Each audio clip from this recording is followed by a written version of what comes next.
Meeting of the Shreveport City Council is now called to order. Our Fire Chief Scott Overton will give the invocation. Councilman Jeff Everson will lead us in the Pledge of Allegiance. Please stand. Bow with me, please. Father, we thank you for this day. We thank you for your mercy, grace, and love, and we thank you for your protective hand upon us. We pray now for this meeting. We pray for our city leaders, pray for our mayor, her staff. We pray for this council that has been elected to represent. Lord, we pray that you would give them godly wisdom from above to make decisions that are best for our citizens. We ask for your wisdom, Lord, and only your wisdom. Lord, go with us now. May everything that we do in this meeting glorify and honor you, and you be exalted. In Jesus' name we pray. Amen. Amen. Please join me in the Pledge of Allegiance. I pledge allegiance to the flag of the United States of America and to the republic for which it stands, one nation, under God, indivisible, with liberty and justice for all. Madam Clerk. Mr. Bradford? Present. Mr. Everson? Here. Mr. Jenkins? Present. Mr. Corbin? Present. Mr. Fleury? Present. Ms. Lynch? Mr. Bowman? Here. Tomorrow I will entertain a motion to approve the minutes of the Administrative Conference of April 24th, 2017, and City Council meeting Tuesday, April the 25th, 2017. You can be assured that you'll have that motion. Good, good. Awards and recognitions. Does any council member at this time like to be recognized? I'll just recognize briefly. I know that there was a request for a representative from the DDA to attend today. However, the executive director and her assistant are in Baton Rouge doing some historic preservation advocacy. And so Stacy from their office is here today to answer, to take questions if we have some questions about that. I want to acknowledge that she's here and that they weren't able to be here today, but they are going to be happy to respond to any questions we may have. Okay, thank you, Councilman. Any other council member? Mayor? Nothing today. Thank you. That brings us to reports. Mr. Green, would you please come forward? Does any member have any concerns you'd like to share with Mr. Green? Did you get my message about Peach Street? Peach? Vacant lot on Peach Street. No. I emailed it earlier, so okay. I'll get with you after. Terrence, I sent you a couple things. Normally I get an email back from you saying we're on it. I have not, and I'm wondering if you didn't receive any emails from me recently. Is this about the apartments? Several. There's apartments, and there's one about a ditch, and one about a next door that I did get through the system saying that you had signed off on it or somebody on public works. We sent the ditch area to Public Works. We did forward that, and the apartments went to court for their arraignment last week. And what was the result of that? During the arraignment, they are there to plead guilty or not guilty. So is it still? So how did they plead, or is it still going on, or what's the story? Not guilty. It's still going on, and they were waiting for the owners from upstate to send the person that does their work down here to get started on redoing the roofs. And they've trimmed the grounds up, but it'll be a constant thing because we do have to go back and forth about the grounds. But as far as the building itself, they have the word. I was there when they had the conversation with the owners. That they are sending someone down. Okay, and this may be a question for the city attorney. But so in an apartment complex, from a property standard standpoint, do the roads / driveways have to be a certain level at a certain standard?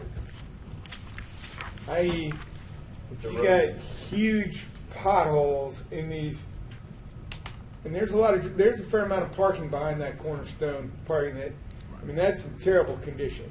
And is that something from a property standard standpoint we can, I'd like to do some research on it. As far as I understand it, those are private roadways. Yeah. And so ordinarily our property standards would not reach in that deep, but let me look at it and see. So are you specifically concerned with apartment complexes or any private I'm roadway? particularly concerned about that. That, Yeah. I mean, I've sent several emails about it. I mean, it's a significant problem. There are a lot of things going on there that shouldn't be going on. But they're not, from my perspective, reinvesting in the property or keeping it at a minimum standard. And I'm pretty sure some people are aware of all the other issues that are going on. And we have that same, we have a lot of those issues, but we usually respond, but sometimes we'll go through the council's office, but we normally respond. I'm not saying whether we're responding to this issue. That was No, I'm just saying, a few minutes ago, you didn't get a response back. I'm just trying to see that you get a response, because we normally respond. No, he's answered my question, because I asked him about, one of the emails I asked was what happened in the court system, and I didn't know if Okay. we knew it. But what I'm saying in the case of this particular issue with this apartment complex, they have a roof problem, they have some standards inside that we've been battling for a long time, there's some crime issues associated, and the overall, I'll say, discussion is, what does the city have when a third party outside the city owns an apartment building, Right, I got you. and they're not willing to reinvest or maintain it to a kind of a minimum level.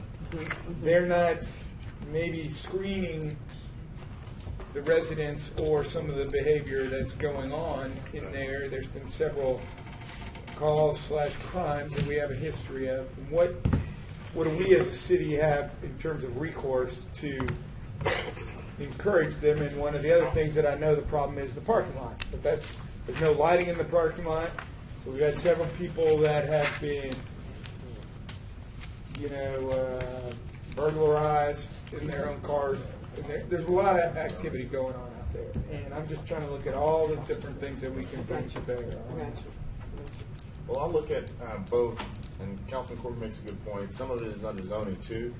I'll look to see what those potential violations fall under, whether it be property standards, public safety, or zoning, and try and articulate kind of a checklist for apartment complexes or multi-family facilities with private streets and roadways. And same with like lighting. Right. I mean, if we have 200 some odd people in this development, do we have any responsibility from the city to make sure they're safe? Right? I mean, okay. Thank you. Mr. Councilman Brown. Thank you, Mr. Chairman. My statement may not be directly at you. I'm going to direct it to the administration in general, in that the standard of districts are not the same. You know that. My district, especially the MLK area, is littered with dilapidated houses, peer premise issues, eyesores. I have invited the chairman, the clerk, and the chairman of the Property Standards Committee to go with me this week on a tour, because I wanted to see what can we do as a council.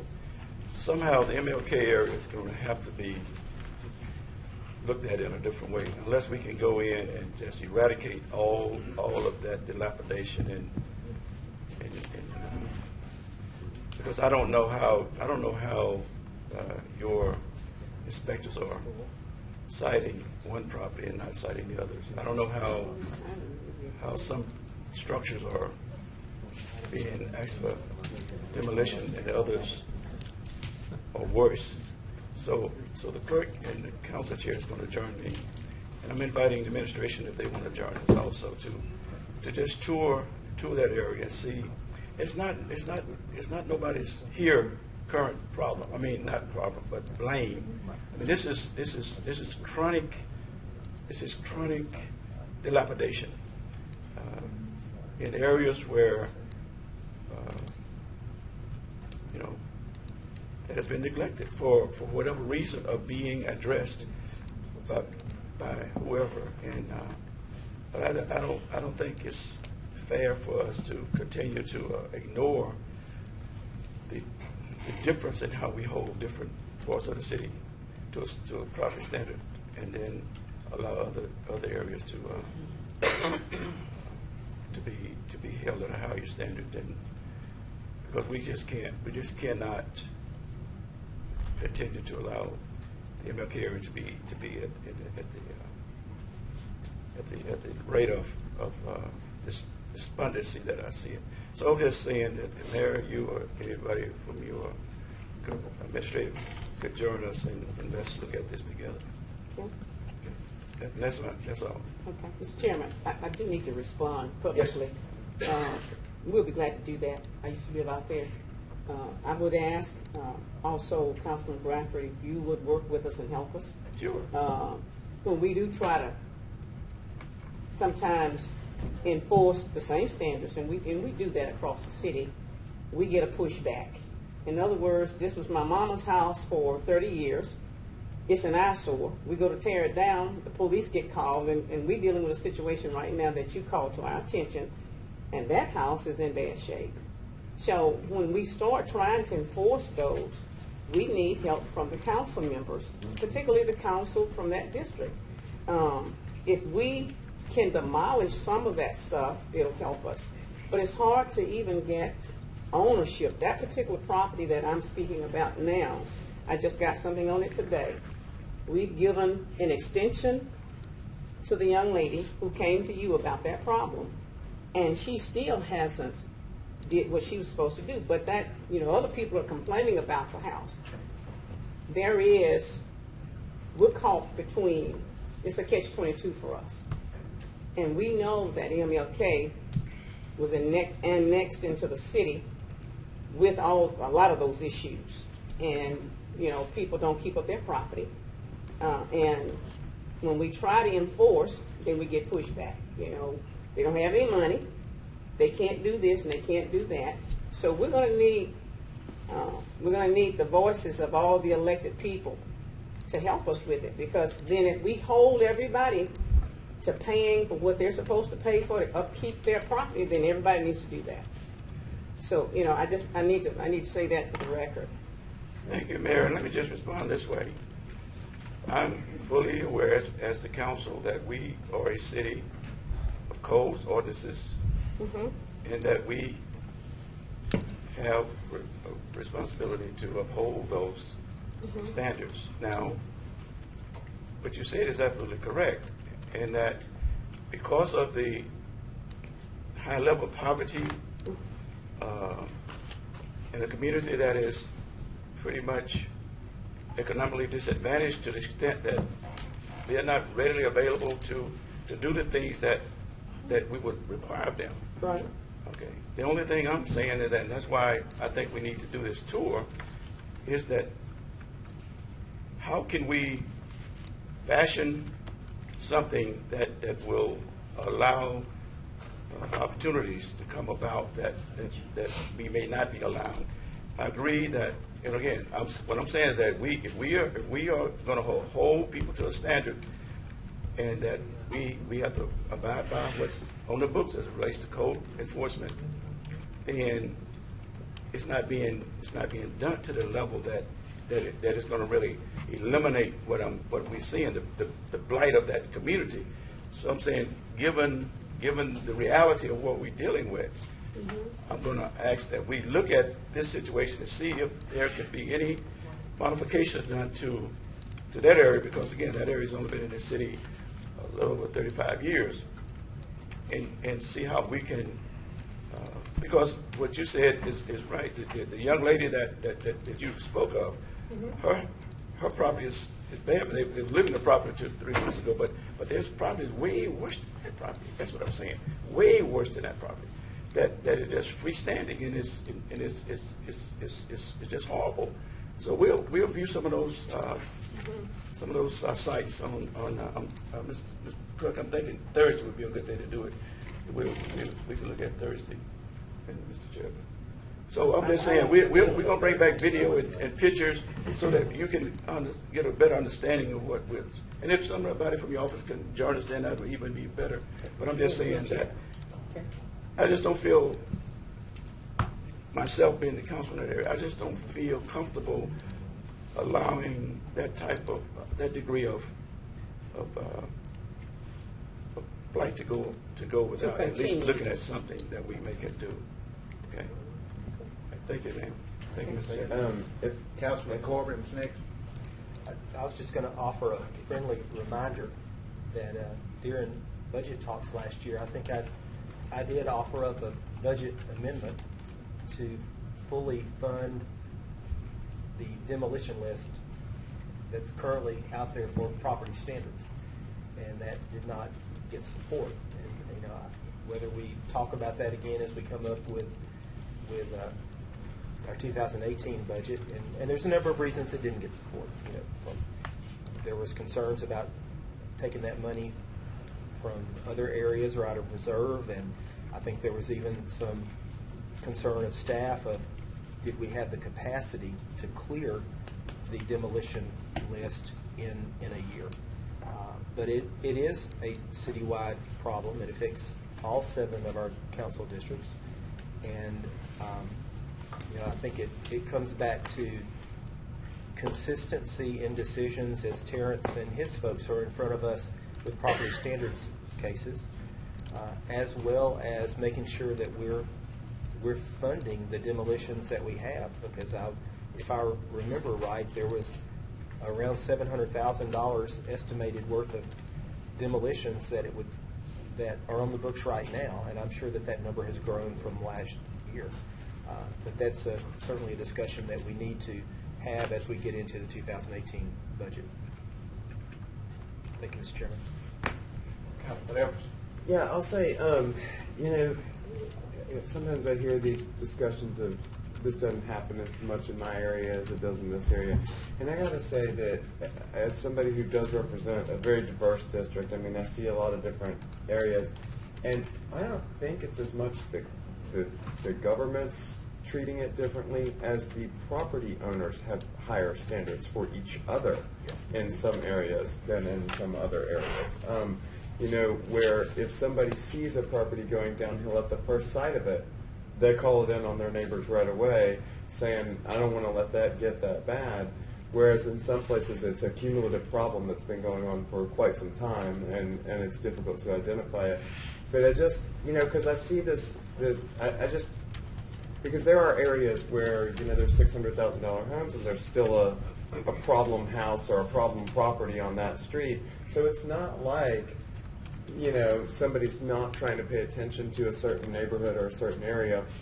I mean, in fact, I would venture to say that probably the majority of property standards violations or citations have probably, you know, been in the areas where there are the most violations. You know, but it is a question of, are those achieving the results? I mean, is there something more that needs to be brought into the discussion that's maybe outside of government? Because I don't think it's something that just the government can do. I mean, I think it's something that we have to, community investors, property owners, you know, it's going to take more than just City of Shreveport, I think, to eliminate blight. But blight is a problem that can be addressed from a number of levels, and a lot of times I think of it as sometimes supply side and demand side, and property standards is more addressing blight through the you know, demand for addressing it, you know, like the demand for removing it, complaint driven.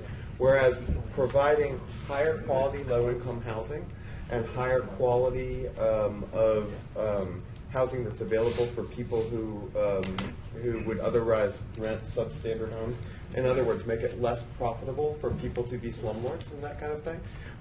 That's another way that we address blight, is by taking the profitability out of it. And so it's sort of a larger conversation than just property standards, and I know you know that, but I just think for the benefit of the discussion, it's worth mentioning that in this forum.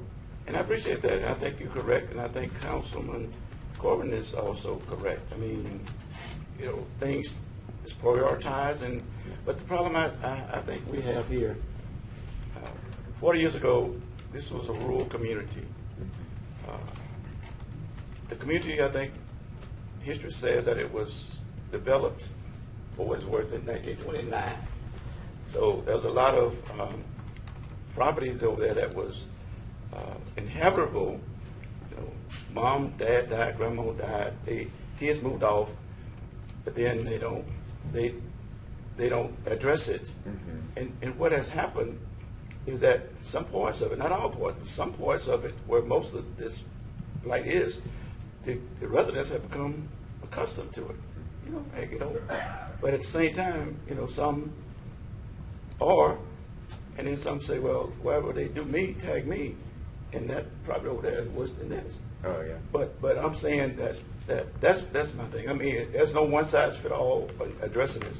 We're all right, but I think at least we need to confront it and see if there is something that we can do, and then at least raise the expectation that we're gonna at least give people an opportunity according to our policy and laws, but at the same time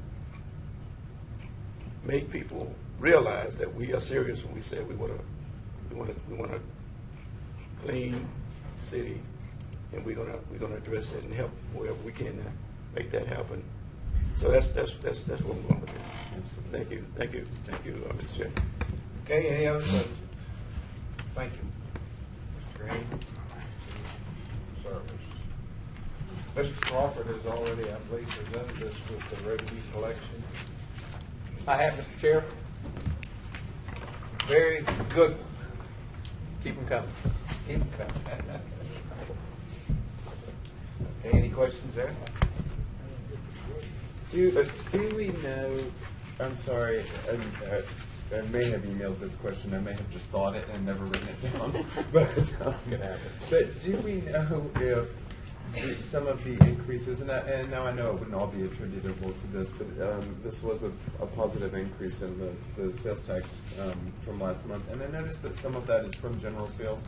I was curious if we know if some of the online retailers like Amazon, who I know were in the process of maybe applying to provide local sales tax, do we know if it's attributable to that? Has that happened? It wouldn't be sectioned off that way, Councilman, to say online type sales, but I can try and find out for you. Is that something that maybe sales and use tax office? Because I know they were working on that, and I just didn't know.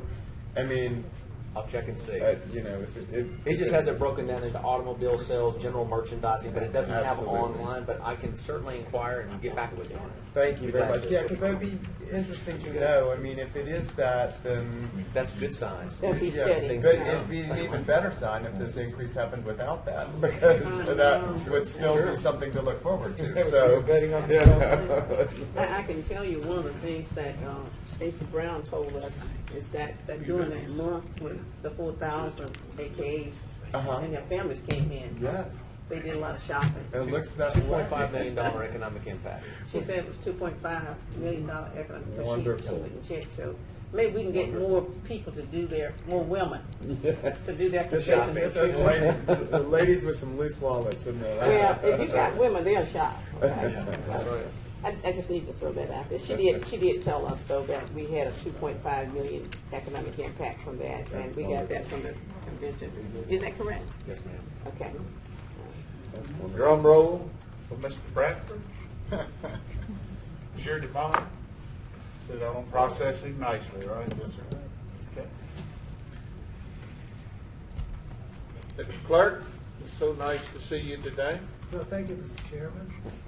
Can you bring us any good tidings on public hearing?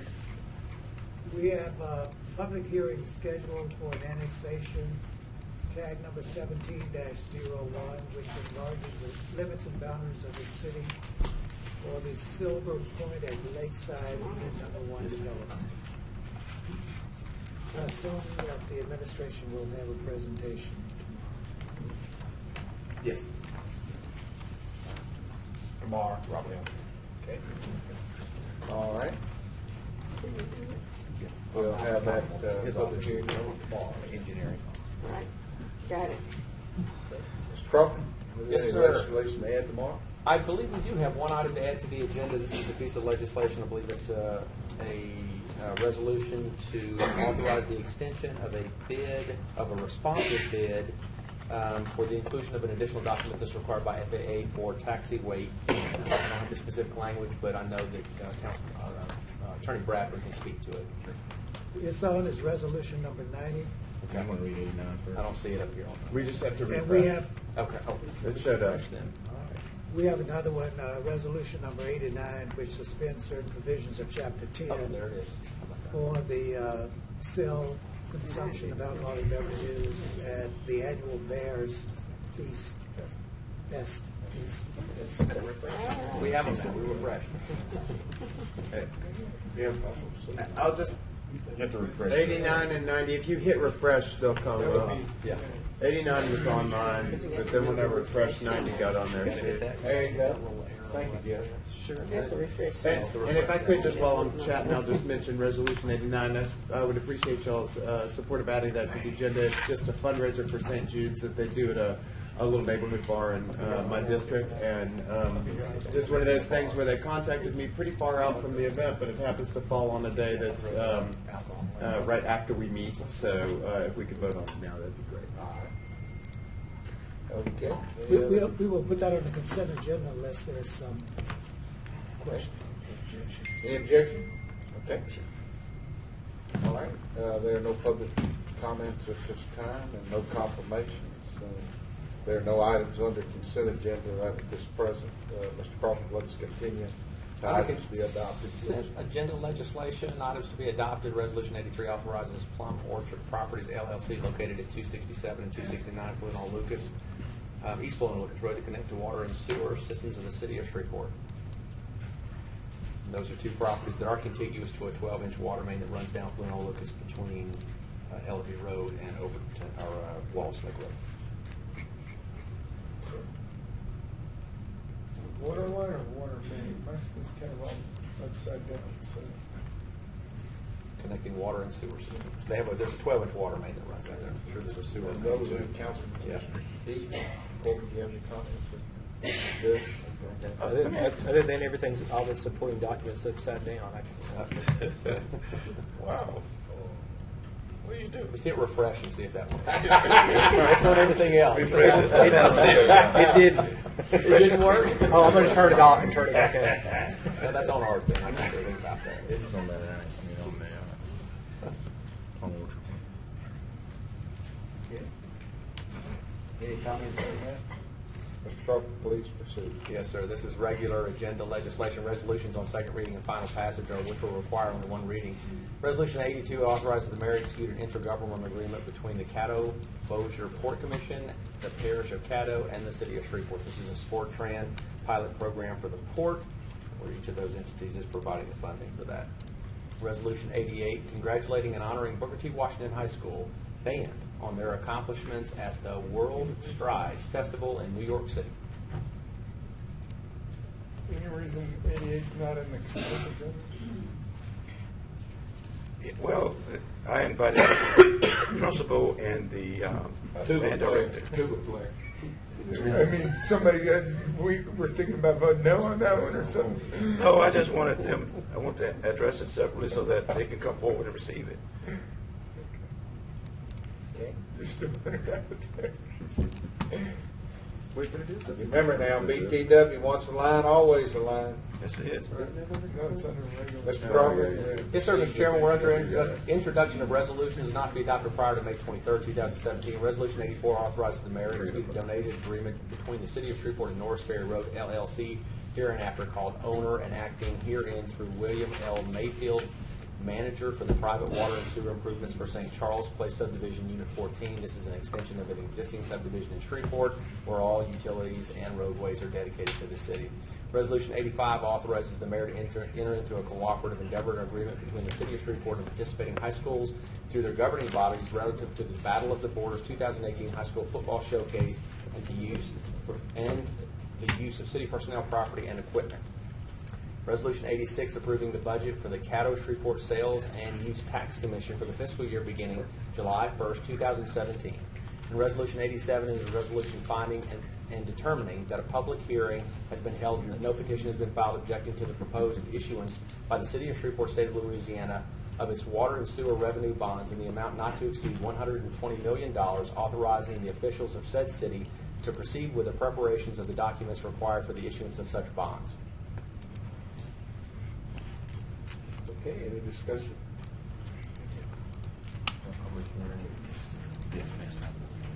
Mr. Crawford, I don't see any, so please proceed. Yes, sir. Introduction of ordinances not to be adopted prior to May 23, 2017. Ordinance number 15 amends the 2017 capital improvements budget. This is $33,836,254 for three, or I think there's four consent decree sewer projects that are being paid for by a 2016 water and sewer revenue bond. Ordinance number 51 is a series ordinance pursuant to the 2016 general revenue bond ordinance authorizing the issuance of not to exceed $100 million of water and sewer revenue bonds series 2017A and water and sewer revenue bonds junior lien series 2017B of the City of Shreveport, State of Louisiana, as provided in a notice of intent given by resolution number 38 of 2017 adopted on March 14, 2017, establishing certain details of such bonds as required by the 2016 general revenue bond ordinance, approving and confirming the sale of such bonds to a group of underwriters led by Siebert Cisneros? Okay. Shank and Company, LLC, pledging the net revenues of the city's combined water and sewer system to secure such bonds, prescribing the forms and the certain terms and conditions of said bonds, and providing for other matters in connection therewith. Ordinance 52 is a series ordinance pursuant to the 2016 general revenue bond ordinance authorizing the issuance of not exceeding $50 million of water and sewer revenue bonds Series 2017C, the City of Shreveport, State of Louisiana, for the purposes of refunding the city's obligation under a loan agreement relating to the issue of Louisiana Environmental Facilities and Community Development Authority revenue refunding bonds, Shreveport Utility Service Project Series 2005, establishing certain details of the 2017C bonds as required by the 2016 General Revenue Bond Ordinance, approving and confirming the sale of such bonds to Capital One Public Funding, LLC, pledging the net revenues of the city's combined water and sewer systems to secure the 2017 C bonds, prescribing the form and certain terms and conditions of said bonds, and providing with other matters in connection therewith. Ordinance 53 is a series ordinance pursuant to the general bond ordinance authorizing the issuance of not to exceed $20 million in principal amount of taxable water and sewer revenue bonds, junior lien bonds 2017D of the City of Shreveport, State of Louisiana, as provided in a notice of intent given by Resolution 38 of 2017 adopted on March 14, 2017, establishing certain details of such bonds as required by the junior bond ordinance, approving and confirming the sale of such bonds to the Clean Water State Revolving Fund, pledging the next revenues of the city's combined net revenues of the city's combined water and sewer system to secure such bonds, prescribing the forms and certain terms and conditions of said bonds, and providing for other matters in connection therewith. And then finally, Ordinance 54 amends the 2017 budget for the general fund. This will take $50,000 from the NPC fund, and there's a companion in Ordinance 47 for that, and places it back into the general fund. Discussion? Since it's by you, Mr. Chair, can you explain this last one to me? Yes, thank you for giving me that. Just out of curiosity. I'm sure there's more to it than that. Well, no, the $50,000 that for the position that they're not going to fill, I want to put it back into the city's general fund. And I base that on the last NPC meeting where Mr. Sweeney said that he was in the process of visiting and talking with a financial consultant to determine what his salary should be, and what should the city give, and what should the parish commission give. I just assumed to have us have that $50,000 back in our general fund. Now, he told us on one occasion that he was going to use money to fund that $50,000 was going to help fund the UDC. And so I'm asking you to support me to bring the money back to our general fund. Okay, so, and I'm sure there's very good reason, and so I must have missed a few of these meetings where we were discussing it. So what position is he not funding? Is it Mr. Jabor? Jambor. Okay, so when Mr. Jambor rolled off or retired or whatever he did, He left he left. on Sunday, left his keys on the bed. There's a little more to that story because I know a little bit about the prior 2 years. But anyway, needless to say, so he left, and then Mr. Sweeney was not allocated. He was not going to hire somebody new in that position. He was going to leave it vacant. Yes. And was he trying to reallocate that from a funding line, from a personnel line to a contractual services, or what? Or did he didn't necessarily say? His ordinance is on the agenda to be adopted tomorrow. The MPC 47. Okay. So this is where that was to move it to contractual services. I didn't know this was linked to another deal. Yeah, it's linked to that one. So I think the chairman. Apparently, I missed this whole communication that says this is doing this and this is going to this. Yeah. And I'm not saying it's not a good idea. I just missed it. What is it, Jackie? Contractual services Okay. and Now, we, improvements. Mr. Clerk, we did say, or we had a question about ordinance 47, which is the companion. So what? As the ordinance 47, which is the companion to this one. No. Well, there's an amendment to ordinance 47. Okay. So I think the chairman is going to ask that you would postpone 47 tomorrow and then bring it up at the same time as the new ordinance. And the amendment would be to take the funds from 47 and send them to the general fund. And then the general fund ordinance would be to place it, to accept it and place it in the operating reserves. Okay. I think what I was trying to say there was ordinance 47 is currently listed under ordinances on second reading and final passage. He's going to ask it to be postponed. Okay. I got you. Okay. It's not our This is, ordinance. Right. So Yes. yep, got you. I just want to be clear. The administration has nothing to do with these two. Well, if it's adopted, you'll be asked to sign it. I'm sorry. If it's adopted, you'll be asked to sign it. Well, then, that's when we come into play. Okay, so he was moving into contractual services, and you're just saying, hey, instead of moving into contractual services, we'd like the money back. Exactly. And if you come to us for some reason, then you got something for it. And did he, when he came to the council, did he say that 50,000 was to do more work with the contractor on the EDC? That's not what I understood. I thought it was to implement the EDC.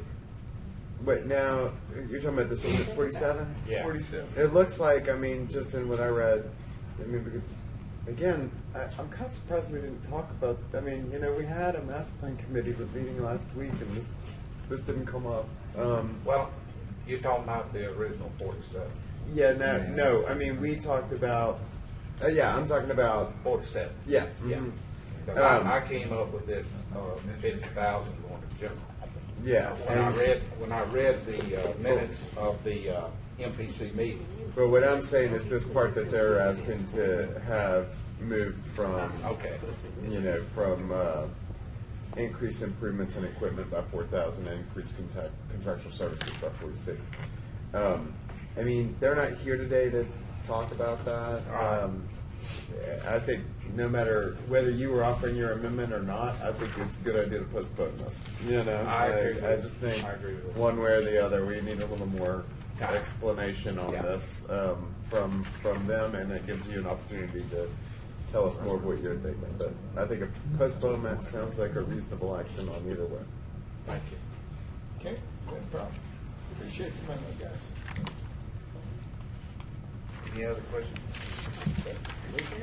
I'll just briefly, or have we already gone through ordinance 48 and 9? Or are we still reading? I have stopped there. figuring certainly I would ask a question. Which, yeah. If I was paying. I will say if it's appropriate now, I did send everybody all the council members and the clerk, some of the questions that had been asked that we discussed in the master plan committee meeting. They had some answers to those questions that had been submitted. We did have some additional discussion during that meeting about some other simple items. I know Councilman Fleury followed up with a question about flagpoles. That was one of the questions that came up in that discussion that we had during that meeting. And then certainly it's a helpful reference point to know what the current fees are, so I sent everybody that. Then I hope everybody still has access to that original document that we had that shows kind of some of the neighboring communities, what they charge for similar services. And happy to try to answer whatever other questions we can. Now, obviously, I'm not the one asking for this. I'm just trying to help facilitate the questions in their absence. So I can't speak to their desire or need for anything, but I can certainly try to answer what the questions are. Mine's a technical more. I've noticed when I open up the fees for the city and the fees for the parish, did I see that right, where the parish is lower than the city? That's correct. Yeah, the parish has not updated their fees since 2008. The city did update our fees back in 2015 and then again maybe in 2012. I mean, the city has updated our fees a few times in recent years. The parish has not. And the parish keeps their fees. Oh, that is right. Let's make sure that that's clear. My next question is, when do we stop that foolishness? How do we get to the next level? I am so glad you brought that up. When did we get to the next level and stop that madness? Well, there was a bit of discussion. I should have, Ring ought to add it on to mine. But we ought to wait to the budget. Well, I don't think that. I think that's a parish conversation that may have to happen. Well, the clerk told me we have a intergovernmental, Councilman Deacon straightened me out. I said we had an agreement with the city, with the MPC, that they get to keep our fees. That we have an agreement, so it's signed. And I'm wanting to ask, when do we stop that? Oh, you want to say when do we take our fees? Yeah, well, I mean, when are we going to change that? We can't let them keep Okay, our I thought fees. you were referencing. No, they are keeping our fees. Yes, sir, but when do we stop that madness?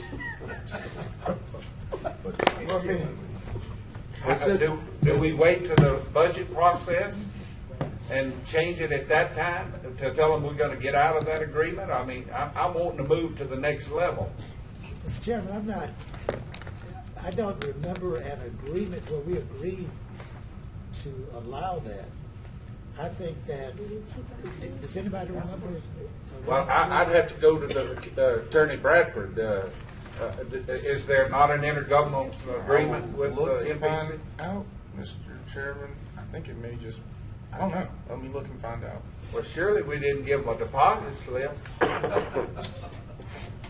Well, I suppose that's my question is, when can we make some kind of change on that? Do we wait till the budget process this year and notify them that we're not going to let them keep our money? okay, well then, but, I mean, obviously, then what do we do about their budget? I mean, I think that discussion has been had. we We're just going to give them. charge the parish a little more. I mean, I understand the idea of charging them, but the We're idea of going to us send them a not paying bill. it. We're going to send them a bill.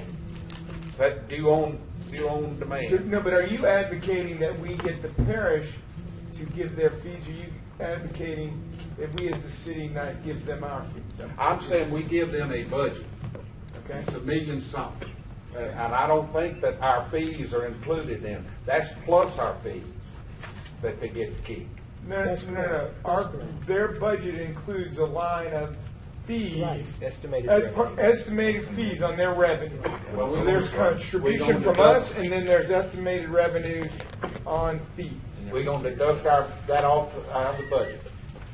And Okay. then go to the parish and take up the Because then slack. in that, then if we keep our portion, then we're only paying whatever 4/5 of that number back, which is a good deal. You like a good deal. I always like good deals. I like good deals. I just want to make sure I understand how the numbers are going to work. That's all. We all clear? I'm good. Okay, that's all I have on that. Good. Next. Ordinance 40. Mr. Chair, you ready? Yes, I believe I I'm am. just checking, sir. Ordinances on second reading and final passage numbers are assigned to ordinance number. Ordinance number 40 levies a tax of 18 and 16/100 mils per dollar on all properties subjected to ad valorem taxation within the city of Shreveport, Louisiana for the year 2017 for the purposes of paying principal and interest on the outstanding general obligation bonds. Council members, this reduces the millage in this area from 19.10 to 18.16, or a reduction of 0.84 mils. Ordinance number 41 levies a tax of 8 and 55/100 mils per dollar on all property subject to ad valorem taxation within the bounds of the downtown development district of the city of Shreveport, Louisiana, as defined by LARS 332740.38 for the year 2017. And the accounts and the purposes described here, and this is proposed by the DDA. This is an increase of 8.55 mils to 8.64. They did have an overall increase of 0.09. They did have an increase in Caddo Parish, but a decrease in Bossier Parish property taxes. They'll see about an $8,000 increase next year. Ordinance 42 levies various taxes totaling 17 and 29/100 mils per dollar on all property subject to ad valorem taxation within the city of Shreveport, Louisiana for the year 2017 in the amounts and for the purposes prescribed here, and this is the current tax millages for all ad valorem taxes. Ordinance 43 provides for the issuance of the millage rates whereby the city shall roll forward the millage rates not exceeding the maximum authorized rate and levying various taxes totaling 17 and 65/100 mils per dollar on all properties subjected to ad valorem taxation within the city of Shreveport, Louisiana for the year 2017 in the amounts and purposes prescribed herein and otherwise provide with respect thereto. This will be an increase from 17.29 to 17.65, or a total increase of 0.36. Couple that with the decrease in GOB of 0.84. Overall, people's taxes are going to go down this year, 0.48 mils. And if you will, just explain one more time why we're not rolling forward based on. Yes, ma'am. If we remember correctly, in May of 2016, the tax valuation from the assessor's office for property in Shreveport was about $1.55 billion. That was an increase over the previous year, which led the administration of this council to roll back taxes so we would collect the same amount. So we went from 17.65 to 17.29 mils.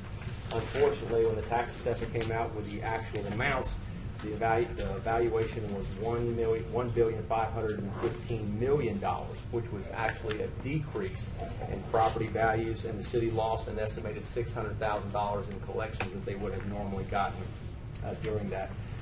The law allows us to roll forward the millages to those that were voted on by the voters to 17.65 to recover some of those costs, at least for 2017, and we should take in about $545,000 over what we took in last year in trying to recover some of that. Again, I want to preface that the overall, the good news is people's property taxes are going down this year. There is an increase in a roll forward and in ad valorem taxes based on the error that was made last year and just putting it back where it's supposed to be. And then with a decrease in the GOB mills from 19.10 to 18.16, that's the city paying off debt. That's a good thing. That's a 0.84 reduction in mills. So overall, when you put the two together, people are paying 0.36 less in property millages in 2017 going forward than they paid last year. So they'll pay less taxes this year than they paid last year, depending on the valuation of their property. Thank you. Absolutely. Mr. Chairman, Yeah. at our last meeting, there was some discussion about asking someone from the assessor's office to come down and talk to us about how this happened. Have we made any progress there? Or? We've reached out to them and hope to have a representative here tomorrow. Perfect. Thank you. And I think Finance Director Madden also sent an email to the council that I believe was shared. Did the council get that? I think it was related to valuation of oil and gas properties, and then coming back from the state and getting those valuations in was the primary reason for the overvaluation or overestimation. By the state. That was by the state, I overestimation. believe that when the state did their assessments on the actual value, the locals picked it up and then they transferred it to us. Yeah.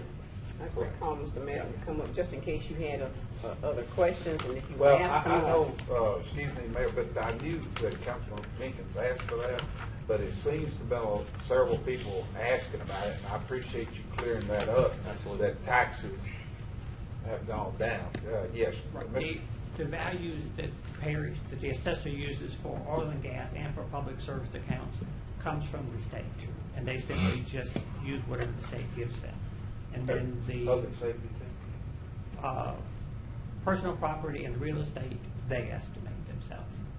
Okay, so that, oh, ma'am? Yes, sir.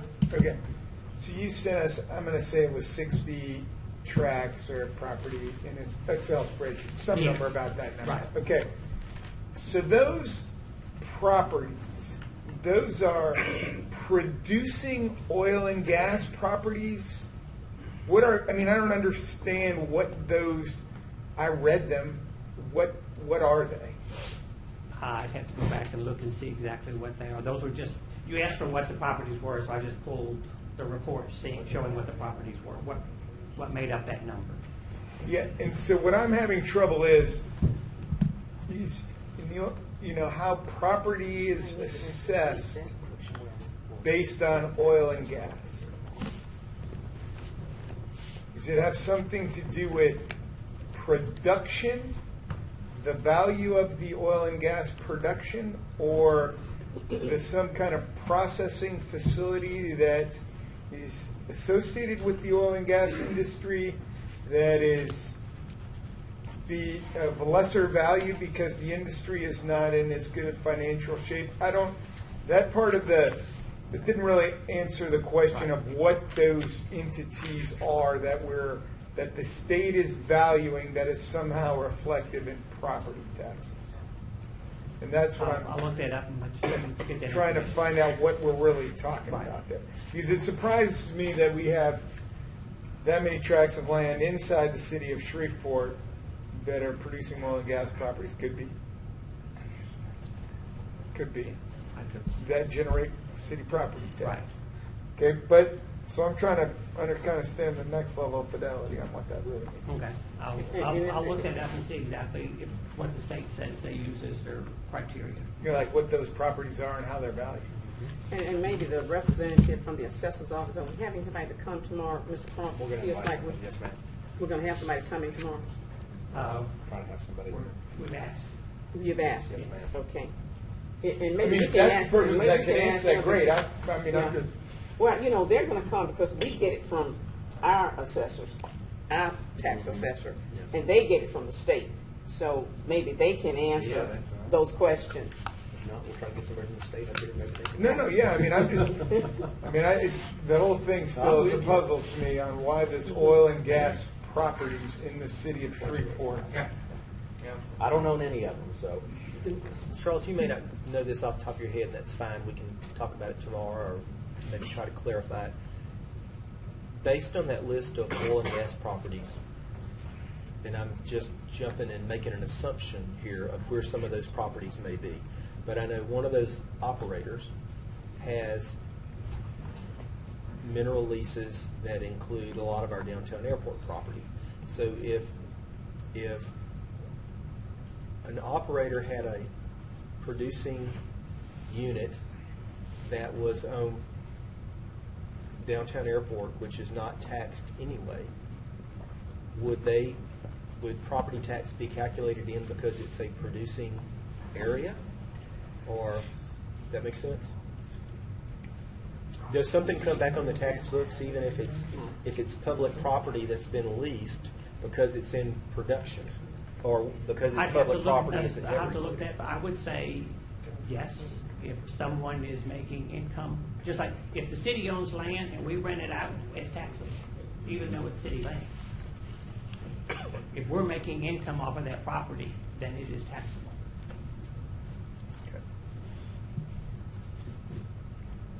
And that tax is then returned to the city of Shreveport.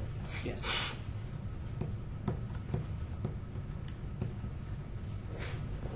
Thanks. Okay, thank you, Mr. Mr. Chairman, Yes. I have a question. I'm a little confused now. Was the mistake as to valuation based on the information that the state provided or the information that the assessor provided, or both? I don't know when, I'm assuming the assessor had the information from the state when they sent out the report in May. No, you said the state provided information about oil and gas Yes. valuation, and the assessor does the evaluation on the other property. Correct. So I'm asking, was it the state's information on oil and gas that caused the error, all of the error, or was it both? The change in the valuation of the oil and gas was greater than the change in the personal and real properties. So that was at least most of it. Yes. Okay. And didn't you mention to us that the timeline for the state to do their assessment of those values is different than the timeline of when the... I don't know when, like, the letter that we get from the state legislative auditor, it tells us what we need to set our property values at, had a value on it. And then when we got the final report from the assessor, it was lower. What information the assessor had, whether they had all the information from the state at that time, I don't know. I would assume they would have if that's what they're basing property taxes on. Or somehow I got some deal that the state sent a letter to the parish saying this is what, or the parish looks at the previous year's oil and gas assessment that they generate from the state, lumped that in with ours, and then after they sent that to us, then the state subsequently changed their values and sent a new letter causing this whole problem. But I don't know where I got that from. Okay. The person I talked to, the assessor didn't say it that way, but I may have that wrong. Yeah. Thank you, Charles. Thank you. Okay. The other thing, Mr. Chairman, is none of these will be adopted prior to May the 23rd. Okay. All right.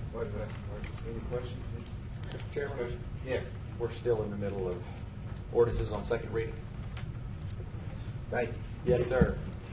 Ordinance 45 provides for an increase in the millage rates whereby the Shreveport Downtown Development Authority shall roll forward the millage rates not exceeding the maximum authorized rate and levying various taxes totaling 8 and 64 mils per dollar on all property subject to ad valorem taxations within the bounds of the Downtown Development District of the City of Shreveport, Louisiana, as defined by LARS 332740.38 for the year 2017 in the amounts and for the purposes described herein. This is a companion to Ordinance 41 where they are rolling theirs forward. Ordinance 46 is an annexation. This is tag number 17-01, enlarging the limits and boundaries of the City of Shreveport for the Silver Point at Lakeside Unit Number 1 development in Section 27. This is T16 North, R13 West, Caddo Parish, Louisiana. Ordinance 47 amends the 2017 budget for the MPC Special Revenue Fund budget, appropriating the funds authorized therein. Ordinance 48 to provide for the establishing fees for the Unified Development Code, and then 49 is zoning, also C-29-17, amending Chapter 106 of the Code of Ordinances, the City of Shreveport zoning ordinances by rezoning property located on the southeast corner of Watts Road in Linwood, Shreveport, Caddo Parish, Louisiana, from B3 Community Business District to B3E Community Business Extension Use District, limited to automobile and truck body repair only. Mr. Chairman, on ordinance 47, if you look out near the end, you'll see amendment number 1. Just wanted to bring that to everybody's attention. Okay.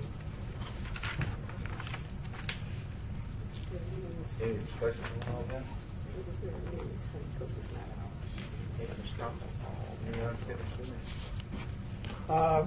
Mr. Chairman, I'm not aware of any item that's to be taken from the table. We still have 4 items. Okay. We're now under property standards appeals. There are 2 cases, Mr. Chairman. Thank you. Yes, sir.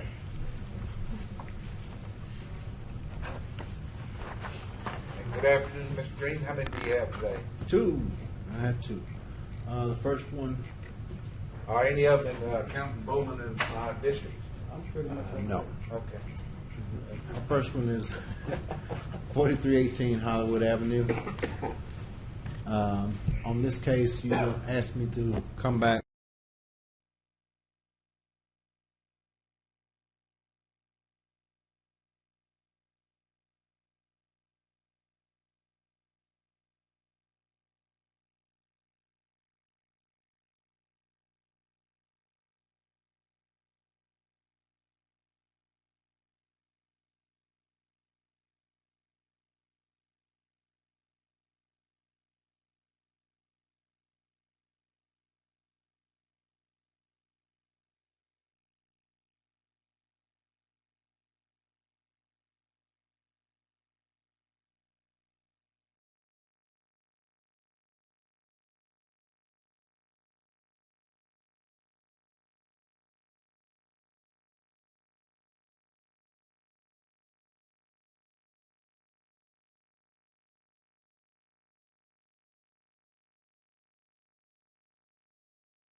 Yes. I just showed you the green They card. were. He was, yeah.